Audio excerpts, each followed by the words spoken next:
जहां तक हुआ था वहां से आगे कंटिन्यू करना है। क्वेश्चन लिखेंगे बालक, क्वेश्चन लिखेंगे यदि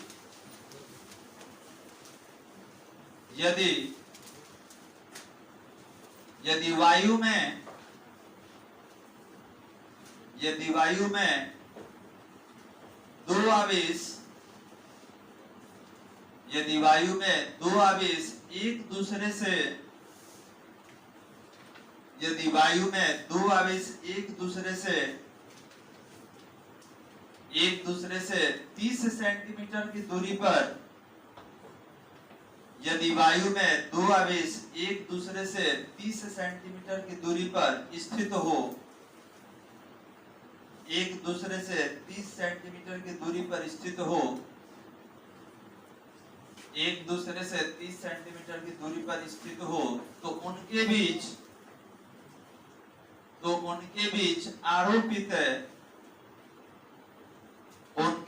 आरोपित बल की गणना करें। उनके बीच आरोपित बल की गणना करें। उनके बीच आरोपित बल की गणना करें यदि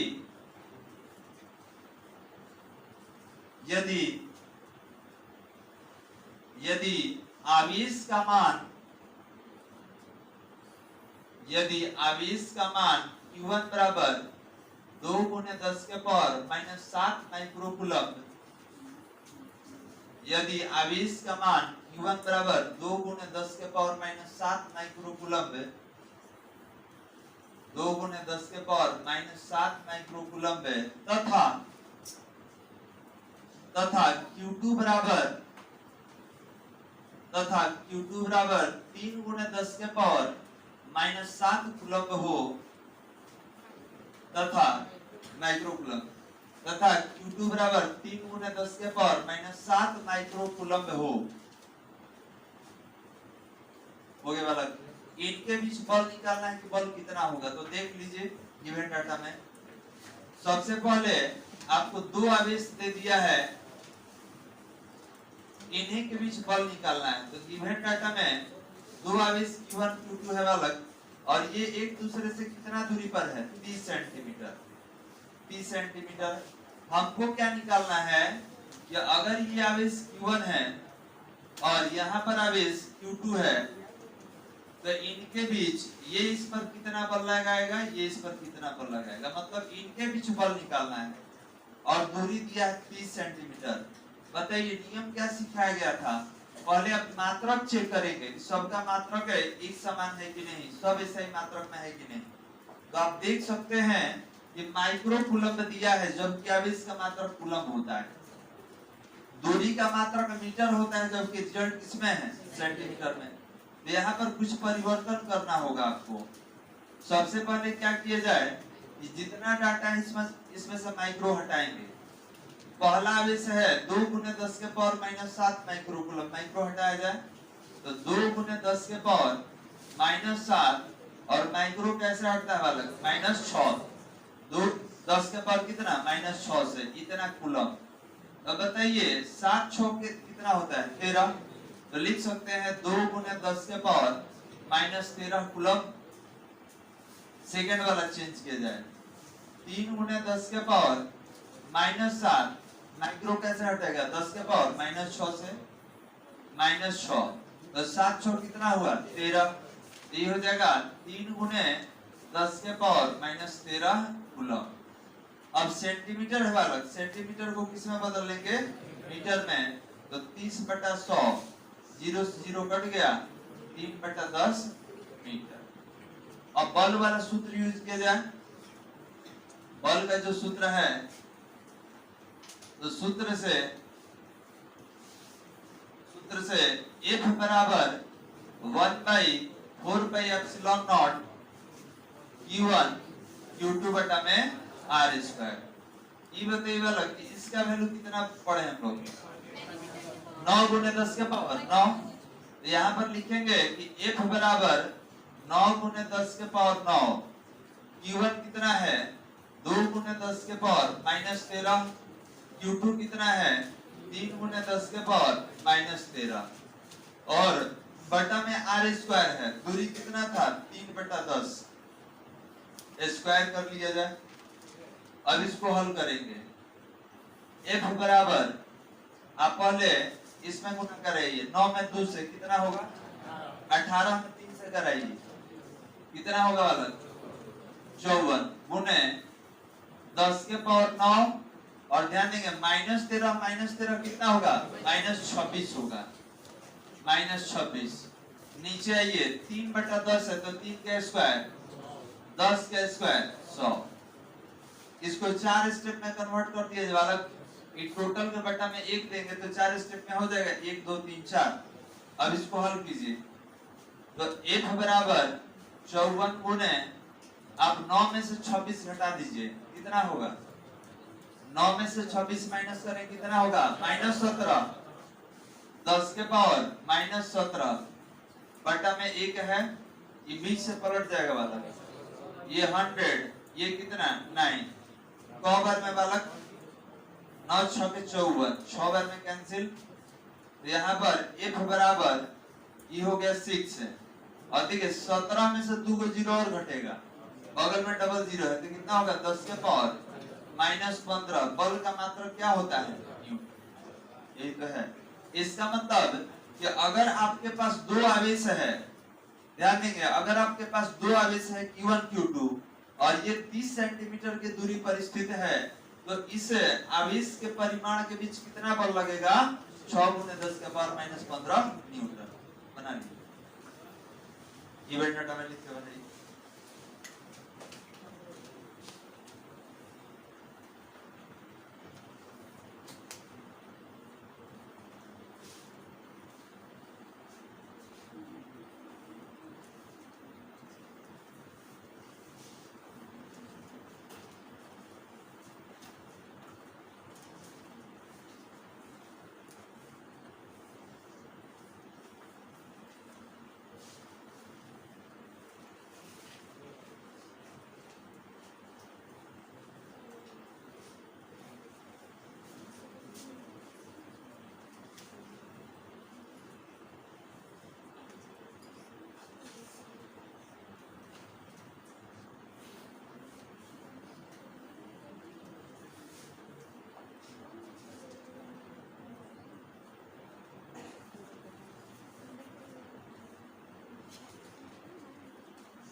हो गया बालक, कितना आवेश लिया गया है, दो आवेश लिया गया है Q1 और Q2, जिसका वैल्यू आप सामने देख सकते हैं, और ये एक दूसरे से r दूरी पर स्थित है।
वहाँ 3 बचा।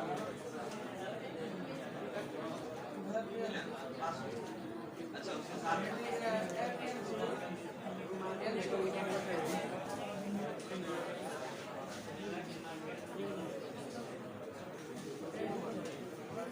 हो गया वाला। चलिए नहीं हुआ है तो आगे बढ़िए। क्वेश्चन नंबर 2 लिखा जाए।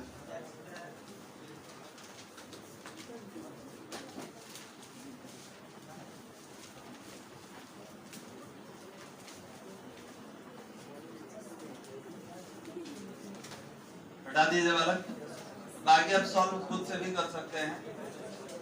देखिए हमको यही तक लिखना था, ये मेथड क्या है, कौन सा फॉर्मूला यूज करना है और मात्रा कैसे चेंज करेंगे, बस। बाकी मैथमेटिकल कैलकुलेशन है जो आप खुद से भी हल कर सकते हैं। चलिए अगला क्वेश्चन लिखा जाए। Question number 2। क्वेश्चन नंबर 2 लिखेंगे, वायु में स्थित दो छोटे आवेशित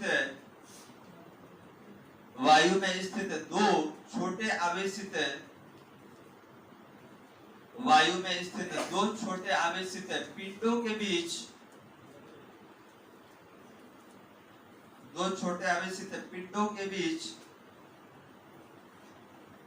बीच न्यूनतम बल की गणना करें। पिंडों के बीच न्यूनतम बल की गणना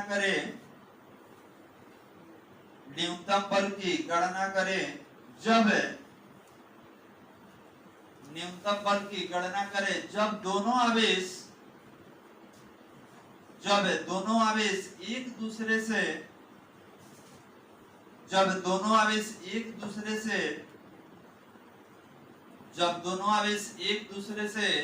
1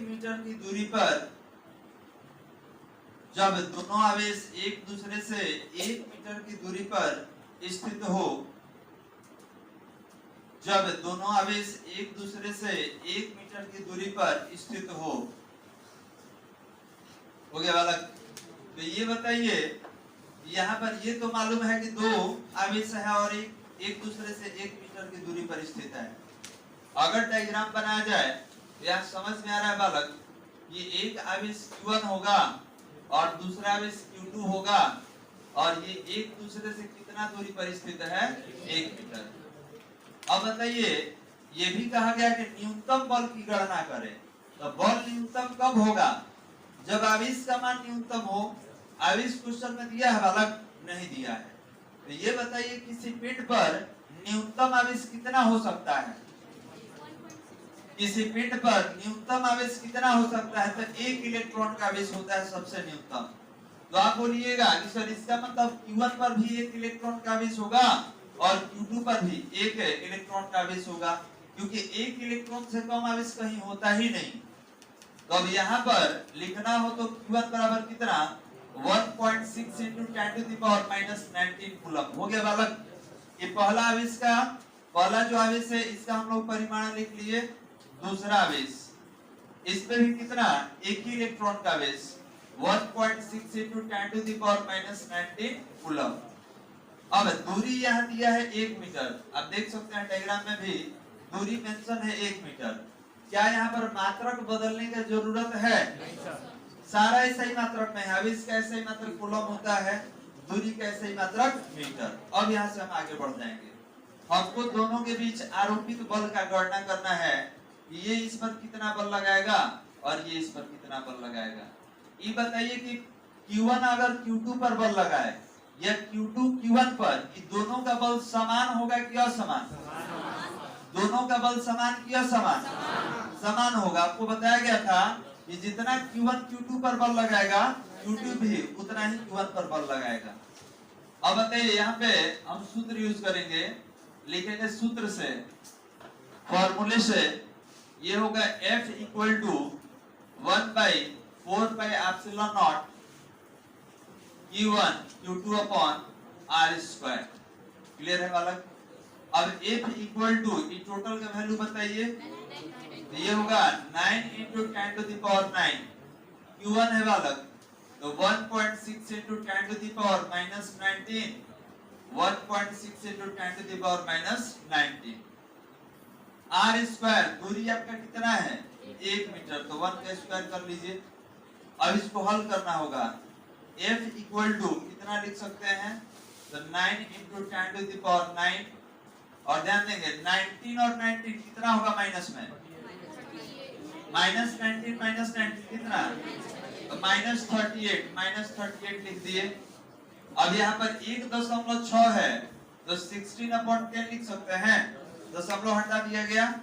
फिर देखिए बगल में 1.6 है तो 16/10, इसको भी समाप्त कर सकते हैं लेकिन आगे इसका यूज कर लेंगे। अब आप क्या करेंगे, 9 into 16 में 16 से मल्टीप्लाई कीजिए, कितना 256, 256। अब बताइए कि 10 के पावर 9 में से 38 घटा दिया जाए कितना होगा, 10 के पावर 9, 9 में से 38 घटाएंगे कितना होगा जी, -29, -29, 10 to the power -29, और नीचे कितना जीरो है, डबल जीरो, मतलब नीचे हो जाएगा 100। अब 256 में 9 से गुना कराइए, और देखिए 100 है तो 2 अंक पे दशमलव दे दीजिएगा, गुना 10 के पावर कितना -29, इसको हल कीजिए आप। और एक गिवन डाटा में लिख लेंगे और इसके बाद इसको हल करेंगे।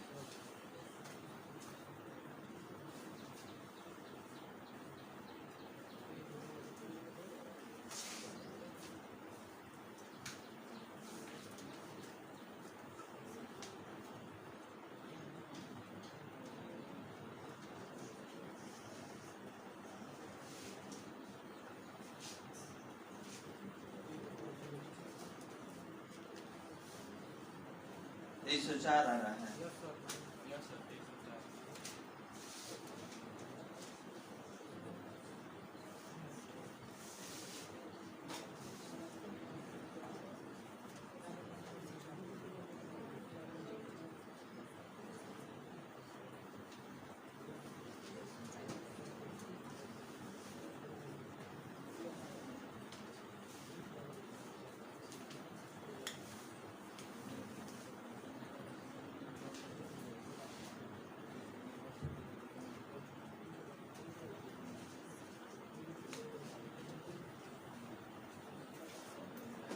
₹2304 आएगा, तो 2 अंक पर दशमलव दे दीजिएगा। 23.04 into 10 to the power -29 करा सकते हैं। देखिए तरीका तो बहुत ज्यादा है मैथ्स में। आप अगर डेसिमल नहीं देना चाहते हैं तो ऊपर लेके आ जाइए, कितना होगा -31 हो जाएगा। यहाँ तक हो गया वाला, गुना करा लीजिए।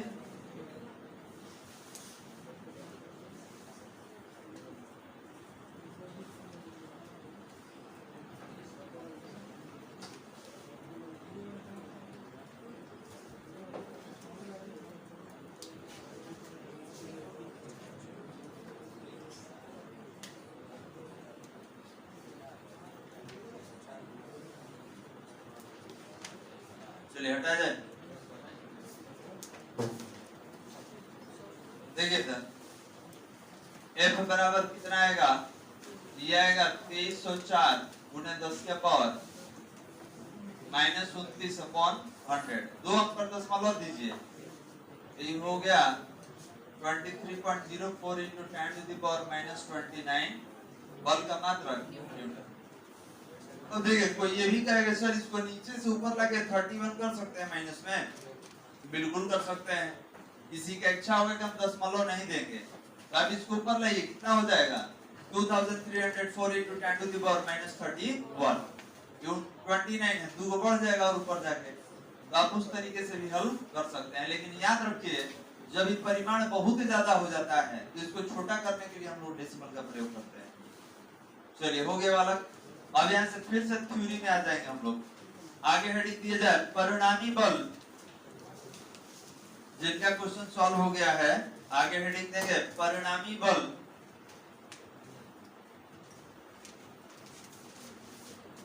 आगे हेडिंग दिया जाए परिणामी बल।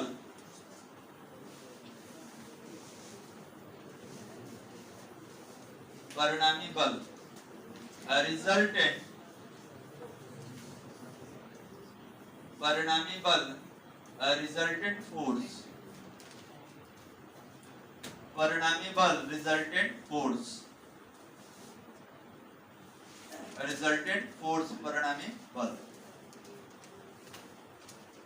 चलिए समझते हैं। अब देखिए ये आपके थ्योरी में नहीं आएगा कि परिणामी बल किसे कहते हैं, ये थ्योरी नहीं है बालक। ये क्वेश्चन के लिए एक हमें टर्म बता रहे हैं कि किसी पिंड पर आप परिणामी बल कैसे निकालिएगा, क्योंकि ये क्वेश्चन में यूज होगा। इससे थ्योरी नहीं आता है कि परिणामी बल किसे कहते हैं। ये कहाँ पढ़ना था, तो 11th में पढ़ना था बल में। एक बार फिर से हम रिवाइज कर देंगे ताकि जो नहीं पढ़े हैं वो भी समझ जाए। लेकिन याद रखेंगे ये क्वेश्चन में यूज होता है, क्वेश्चन हल करने के लिए ये बताना पड़ रहा है, नहीं तो डायरेक्टली क्वेश्चन हम लोग सॉल्व करते हैं। तो देखिए परिणामी बल क्या होता है। आपके सामने एक कंडीशन रखा गया, एक शर्त रखा गया कि कोई एक गेंद है, कोई एक गेंद हम लेते हैं और इस पर दो व्यक्ति अलग अलग दिशाओं में बल लगाता है। इधर से बल लगाता है, इसका नाम ए है, इधर से 20 न्यूटन का बल लगा रहा है, ठीक है। इसके विपरीत दिशा में कोई दूसरा व्यक्ति है सी और ये भी बल लगा रहा है, ये कितना 15 न्यूटन का। ध्यान समझिएगा बालक, कोई गेंद है और इस गेंद पर दो दिशा में बल लग रहा है। एक आदमी 20 न्यूटन का बल लगाए, एक आदमी 10 न्यूटन का। तो अब बताइए कि ये गेंद पिंड व्यक्ति ए के तरफ जाएगा कि सी के तरफ जाएगा। ये अगर इस पर इधर से 20 न्यूटन का, इधर से 15 न्यूटन का बल लगा, तो गेंद का विस्थापन सी की ओर होगा कि ए की ओर होगा। क्यों होगा, ज्यादा है। तो ये बताइए कि परिणामी बल अगर पूछा जाए कि गेंद पर परिणामी बल कितना, तो आप एक लाइन में कहिएगा कि सर परिणामी बल उसी को कहेंगे जो गति कराता है, ठीक है। यहाँ पर टोटल गति नहीं करा रहा है, गति कितना करा रहा है समझिएगा। अगर आपने लिखा है 20 न्यूटन और इधर 15 न्यूटन, तो आपके इस 20 न्यूटन को हम 15 न्यूटन प्लस 5 न्यूटन में तोड़ दे बालक। तो याद रखेंगे कि आपका ये जो 20 न्यूटन है, इसमें 15 न्यूटन बगल वाले 15 न्यूटन को कैंसिल करता है, क्योंकि परिमाण में बराबर दिशा में विपरीत एक दूसरे को कैंसिल कर देगा। तो बताइए कितना बल के प्रभाव से गति करेगा, 5 न्यूटन। तो याद रखेंगे ई जो ए है, इस गेंद पर 5 न्यूटन का अधिक बल लगाया है, जिसके कारण इसका विस्थापन किधर होगा, सी के तरफ। क्लियर है बालक। तो हम गेंद पर परिणामी बल कितना बताएंगे, 5 न्यूटन का। आप निकाले कैसे हैं, ज्यादा में से कम को माइनस कर। तो यही केस है, हम लोग एक एक करके बात करेंगे। केस नंबर 1 हेडिंग दे दिए बालक, परिणामी बल।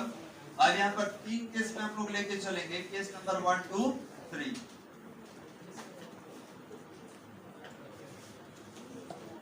चलिए केस नंबर 1 लिखिए, हम बोल रहे हैं लिखेंगे जब किसी आवेश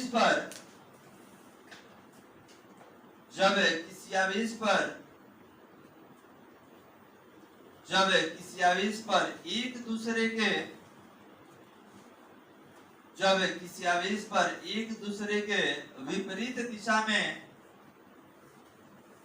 जब किसी आवेश पर एक दूसरे के विपरीत दिशा में बल आरोपित हो तो, एक दूसरे के विपरीत दिशा में बल आरोपित हो तो परिणामी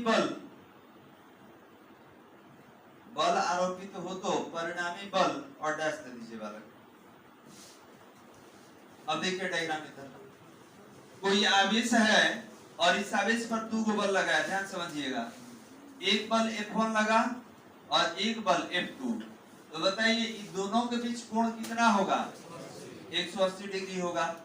तो 11th में अगर सदिश पढ़े होंगे तो परिणामी बल या परिणामी सदिश निकालने का एक फॉर्मूला था, याद कीजिए। वहां पर परिणामी के लिए हमारे पास सूत्र था। सूत्र क्या था सुन लीजिए। सूत्र था R बराबर रिजल्टेंट, R बराबर under root a square b square plus 2ab cos theta. याद है बालक, इस सदिश में पढ़ा जाता है 11th क्लास में। ठीक है, यही हमारा फॉर्मूला था। तो यहाँ पर हम लोग क्या कर रहे हैं, हमारे पास परिणामी बल चाहिए, हमारे पास परिणामी बल चाहिए। इस पर ये दोनों मिला के कितना बल लगा, तो परिणामी बल बराबर अंडर रूट, वहां पर ए भी था, यहाँ पर दो गो बल है, तो ये आपका ए हो जाएगा बगल वाला बी। तो देखिए उसी फॉर्मूला पर लेंगे, तो ये हो गया F1 स्क्वायर मतलब ए का स्क्वायर प्लस F2 स्क्वायर मतलब बी का स्क्वायर प्लस 2ab था। तो यहाँ पर इसको ए माने हैं, बगल वाला बी है, तो ये 2F1 F2। और बताइए दोनों बल के बीच का कोण कितना है, 180। तो यहाँ थीटा होता है, और थीटा का वैल्यू देखिए यहाँ पर कितना रखे हैं, 180। अब cos 180 का वैल्यू बता दीजिए -1। तो देख सकते हैं कि यहाँ पर cos 180 की जगह कितना लिया गया है, -1। अब बताइए माइनस प्लस क्या हो जाएगा, माइनस। तो सामने यहाँ पर देख सकते हैं,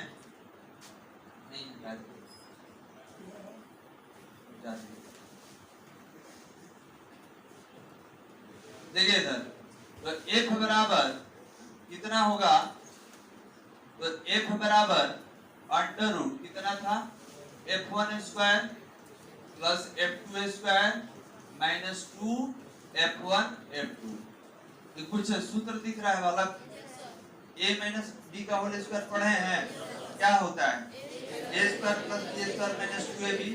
तो आप देखिएगा ये भी अंडर रूट में F1 माइनस F2 का होल स्क्वायर इसी सूत्र पर ही आधारित है। तो अगर अंडर रूट में कोई चीज स्क्वायर होता है तो बाहर कितना निकलेगा, एक, तो F1 माइनस F2। कोई दिक्कत। अब इसके लिए आप थीटा कितना यूज किए हैं, इसके लिए कितना यूज किए हैं, तो याद रखेंगे 180 डिग्री यूज किया गया है। 180 डिग्री एक समान दिशा होता है कि विपरीत होता है, विपरीत। चलिए लिख लेंगे, देखिए कैसे लिखना है। पहले ये डायग्राम बनाइएगा, ये वाला इस वाला, और इसके नीचे से लिखिए।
cos 180 का वैल्यू -1, ये भी लिख लीजिएगा, आगे यूज में आएगा।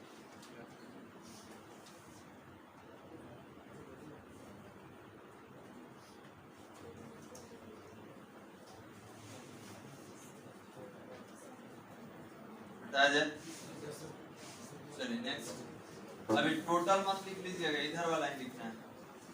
ये केस 2 के लिए था, अब ये वाला लिखिए।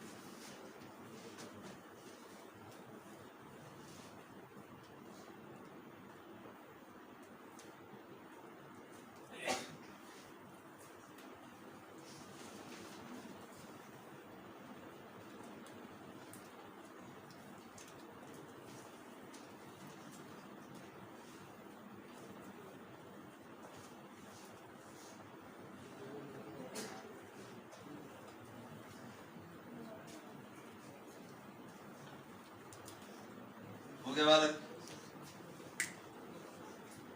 चलिए डायग्राम से भी क्लियर है कि दोनों बल एक दूसरे के विपरीत दिशा में आरोपित हो रहा है। अब आएंगे केस नंबर 2 में कि सर अगर दोनों बल एक ही दिशा में लगता तब तो जोड़ देते, अगर दोनों बल एक ही दिशा में आरोपित होता तो क्या कर देते, ऐड कर देते। केस नंबर 2 बालक जिनका हो गया केस नंबर 2 लिखा है, बोल रहे हैं जब किसी आवेश पर, केस नंबर 2 लिखेंगे जब किसी आवेश पर दो बल, केस नंबर 2 लिखेंगे जब किसी आवेश पर दो बल समान दिशा में, जब किसी आवेश पर दो बल समान दिशा में आरोपित हो तो, समान दिशा में आरोपित हो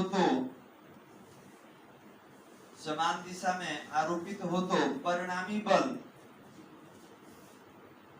समान दिशा में आरोपित हो तो परिणामी बल और डैश दे दीजिए, परिणामी बल और डैश दे दीजिए। चलिए डायग्राम देखिए तो ध्यान देंगे, आप देख सकते हैं कि दो बल लगा है F1 F2, दोनों एक ही दिशा में लगा है, या तो इधर लगेगा या तो इधर लगेगा। तो जब दोनों बल एक ही दिशा में रहेगा तो थीटा का वैल्यू कितना है, 0 डिग्री, 0 डिग्री। अब परिणामी बल का सूत्र क्या है, तो अंडर रूट है F1 square plus F2 square plus 2 F1 F2 cos theta. Theta का वैल्यू कितना इसमें लेने वाला, 0 डिग्री। आप cos 0 रख दीजिए, cos 0 का वैल्यू कितना होता है 1, ये कितना हो जाएगा F1 square plus F2 square plus 2 F1 F2 cos 0 का वैल्यू कितना ले लेंगे 1। अब ये देखिए ये a प्लस b का होल स्क्वायर में दिख रहा है वाला, तो अगले स्टेप में क्या लिख दिए कि ये जो है F1 प्लस F2 का होल स्क्वायर है। अब अंडर रूट में अगर स्क्वायर आता है तो बाहर कितना निकलेगा, एक पेयर निकल जाता है, तो ये F1 प्लस F2 दोनों को ऐड कर देंगे। अब बताइए इसके लिए थीटा कितना लिए, 0 डिग्री। तो याद रखेंगे 0 डिग्री पे भी यही वैल्यू होता है और 360 डिग्री पे भी यही वैल्यू रहेगा, इसमें कोई परिवर्तन नहीं होगा। चलिए डायग्राम बनाकर और इसके नीचे यहाँ तक लिखिए। ये फॉर्मूला कब आप यूज करेंगे, तो जब एक समान दिशा में बल आरोपित होगा तब।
डायग्राम बनाकर नीचे लिखना है। ये फार्मूला कब काम करेगा, या तो 0 डिग्री पर या 360 डिग्री।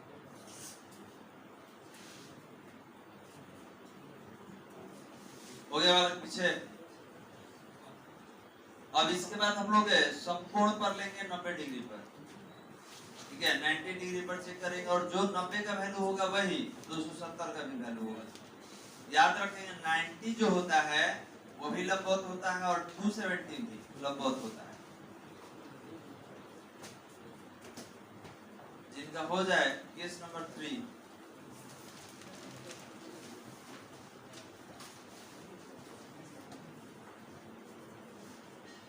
केस नंबर 3 बोला जाएगा, लिखेंगे केस नंबर 3 में जब किसी आवेश पर जब किसी आवेश पर लंबवत दिशा में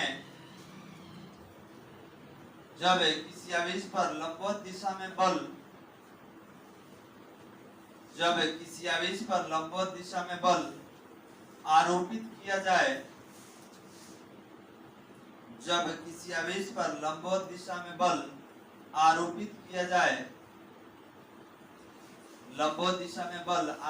किया जाए, तो परिणामी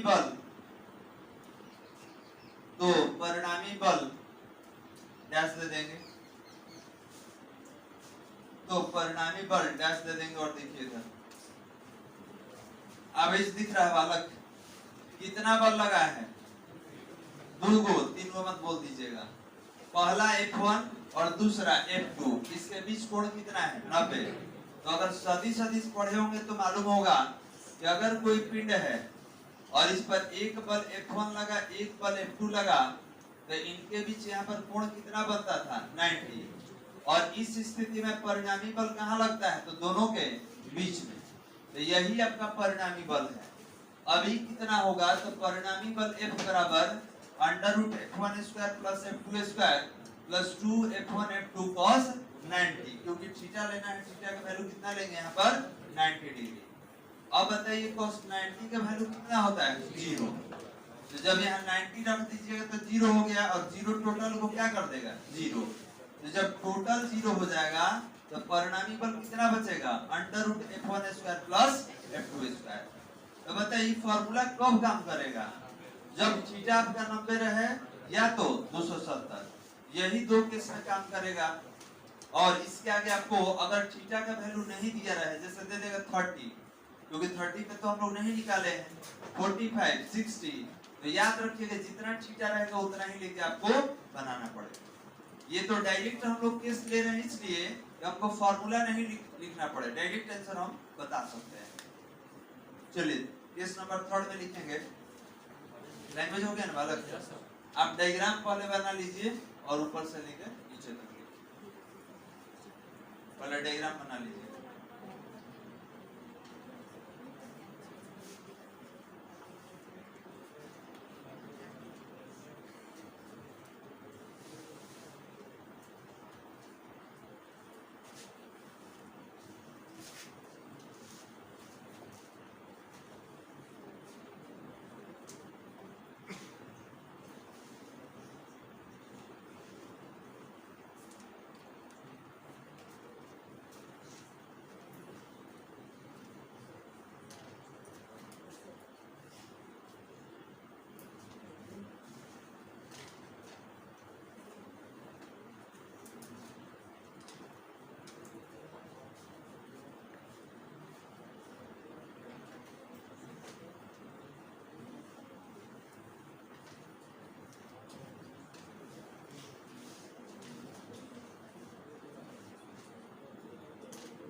तो अलग अलग केस में हम लोग देखे हैं, 0 में, उसके बाद 90, 180, 270, और बताए थे कि 0 का और 360 का एक ही जैसा होता है।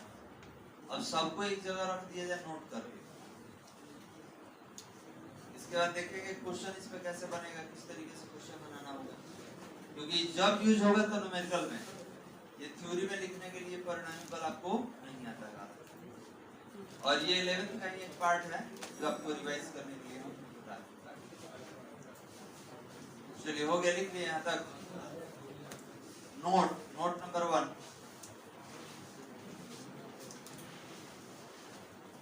नोट नंबर 1 लिखा जाए। देख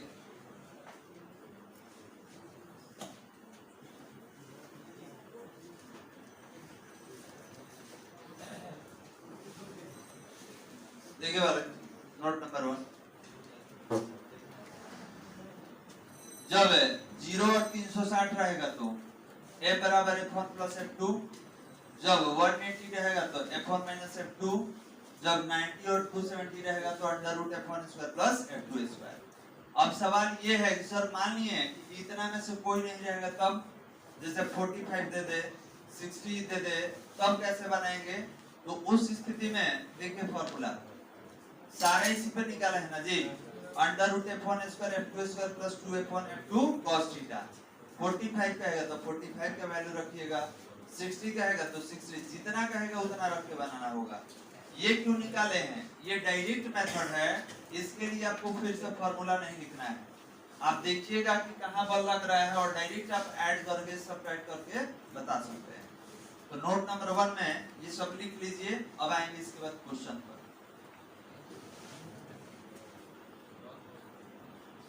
नोट नंबर 1 में सारा लिख लीजिए।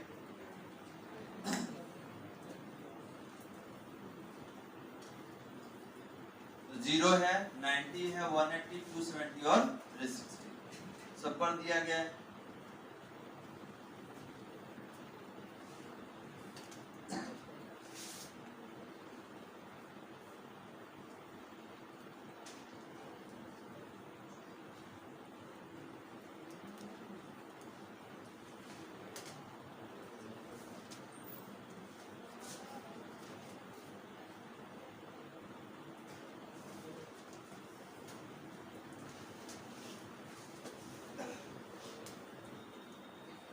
हो गया बालक?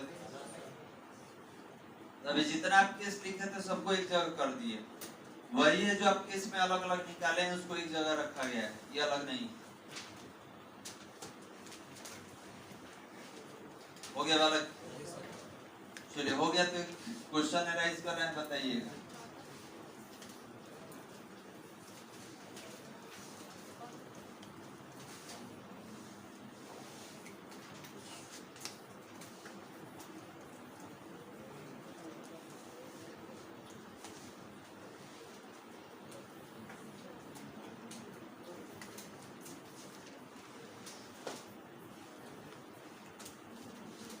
देखिए इस पर इस आवेश पर 2 बल लग रहा है, F1 10 न्यूटन, F2 16 न्यूटन।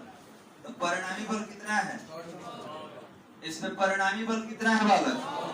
अब बताइए इसका विस्थापन किधर होगा, F1 की ओर या F2 की ओर? आप बोलेंगे सर इधर 16 न्यूटन का बल लगा, मतलब इधर ज्यादा लगा है इधर कम, तो इसका विस्थापन इधर हो जाएगा, F1 की ओर हो जाएगा। एक 10 न्यूटन से खींच रहा है, एक 16 न्यूटन से खींच रहा है, कितना बल ज्यादा लगा है? 6 ज्यादा लगा है, तो परिणामी बल आप कितना बताएं? 6 न्यूटन। तो बताइए इसका विस्थापन आवेश का F1 की ओर होगा या F2 की ओर होगा? F1 की ओर होगा, मतलब जो कम खींचेगा कम बल लगाएगा वो खींच लेगा अपने तरफ, इधर होगा विस्थापन F2 की ओर। चलिए ये तो चेक करना, समझ गए?